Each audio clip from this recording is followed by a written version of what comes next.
ہم اگر خاموشی سے سہ لیں اور اللہ کے حضور یہ دعا کرتے رہیں کہ یا باری تعالیٰ تو ہمارا خالق ہے، جو تو نے ہمیں تخلیق کیا تو ہماری کمزوریوں سے تو اس سے زیادہ اور کون واقف ہو سکتا ہے؟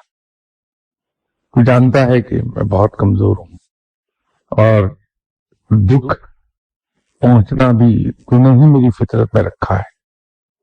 تو اس کا دکھ تو ہوا کہ اولاد سے پیار بہت، لیکن اس کو سہنے کا حوصلہ بھی عطا کر دے تاکہ میں تیری طرف سے آنے والی اس مصیبت کو حوصلے سے سہ جاؤں، تیرے بندے کی حیثیت سے سہ جاؤں۔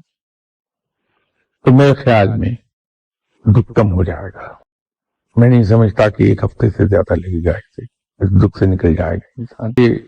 مجھے بیٹھے بیٹھے گفتگو کے دوران حضرت علی کرم اللہ وجہہ کی دعا یاد آ گئی، اور وہ دعا یہ ہے کہ یا باجی تعالیٰ میرے لیے اتنی ہی عزت کافی ہے کہ میں تیرا بندہ ہوں۔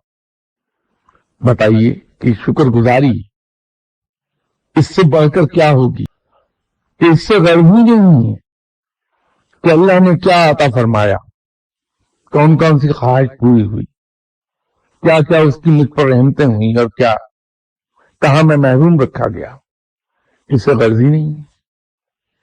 بس اسی کے کافی جان لیا میں تیرے جیسے پروردگار کا بندہ ہوں، یہی عزت میرے لیے بہت ہے۔ اس کے بعد کا ایک جملہ ہے، اور بے شک میں نے تجھے ویسا ہی پایا جیسے میں نے تجھے چاہا۔ باری تعالیٰ تو مجھے بھی ویسا ہی بنا دے جیسا تو مجھے چاہا۔ اور بتائیے یہ بندگی کی انتہا ہے جس کو میں ٹوٹل سرنڈر کہتا ہوں، انکنڈیشنل سرنڈر، کہ تم مجھے ویسا ہی بنا دے جیسا تو مجھے چاہتا۔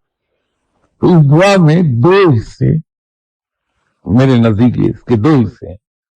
پہلا جملہ شکر گزاری پر مبنی ہے اور دوسرا حصہ بندگی پر مبنی ہے۔